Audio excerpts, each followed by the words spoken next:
వాళ్ళతో పలికిన మాటలన్నిటినీ కానీ మనం ఒక సారాంశంగా తీసుకున్నాం అనుకోండి, ఆ 8.5 అధ్యాయాలు సారాంశంగా తీసుకున్నాం అనుకోండి, దాంట్లో కొన్ని మాటలు ఎట్లా ఉంటాయంటే, నువ్వు సాబాతు దినాన్న వచ్చి ఆ యొక్క టెంపుల్కి, మందిరానికి వచ్చి దేవుణ్ణి ఆరాధించి మరొక దినం వెళ్ళి మనుషులందరినీ నువ్వు ఒకవేళ చీట్ చేస్తావు అనుకో, ఆ ఆరాధనకి ఏం వాల్యూ ఉందని అడుగుతున్నాడు ఆమోస్.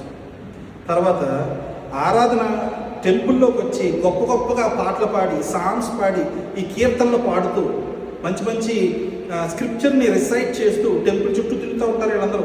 అవన్నీ నువ్వు చేసి పూర్ పీపుల్ యొక్క ఆ క్రై, అంటే వాళ్ళు పడుతున్న వేదనను నువ్వు చూడకుండా ఉంటే నీ ఆరాధన దేనికి ఏ ఫలం ఇస్తుంది?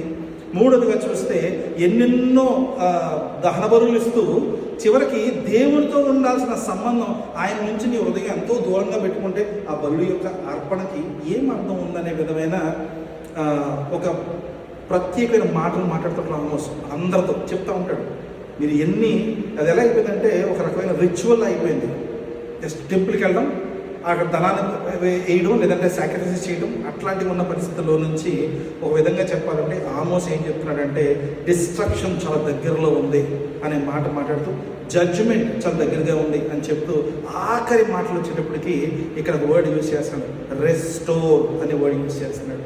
ఈ రోజున ఈ వాక్యము ఆమోస్ పలికినప్పుడు ఇజ్రాయెల్ జనాంగం కోసం ఏ విధంగా వర్తింపబడిందో ఇక్కడ నేను రాసే విధంగా చెప్తున్నాను. కానీ ఇది ఈరోజు మన జీవితంలో ఎలా వర్తిస్తుంది అనే విషయాన్ని గమనించడానికి మొట్టమొదటి మాటను గమనించాలి. ఏమన్నా రాసినప్పుడు మొట్టమొదటి మాట ఇక్కడ నా దాంట్లో అయితే ఇన్ దట్ డే అనే వర్డ్ యూజ్ చేస్తున్నాడు. ఏమంటాడు మీ దాంట్లో? ఆ దినమున అంటే ఆ కాలమున, అంట్లా ఆ సమయంలో, అంటే ఫ్యూచర్లో మాట్లాడుతున్నప్పుడు, ప్రొఫెసై చేసేటప్పుడు ప్రత్యేకమైన ఒక దినం కోసం మాట్లాడుతున్నాడు. ఇన్ దట్ డే అంటున్నాడు. మీరు ఏం చేయాలంటే ఆ ఇన్ దట్ డే తీసుకుని ప్రతి వచనానికి వర్తిస్తూ ఉండాలి. ఆ ఇన్ దట్ డే, ఎందుకంటే ఏం చేసినా ఈ 5 వచనాల్లో ఆ ఇన్ దట్ డే చేస్తున్నాడు. అక్కడే మొదలుపెట్టాడు దాన్ని. ఇన్ దట్ డే మొట్టమొదటి వచనం ఆమోస్ 9:11 వచనంలో ఆయన పలుకుతున్న మాట ఇన్ దట్ డే. అక్కడ ఒక slash divide, I raise up the tabernacle or the tent of David that is fallen. పడి ఉన్న దావీదు గుడారమును తిరిగి లేవనెత్తెను. ఏ రోజున? ఆ దినం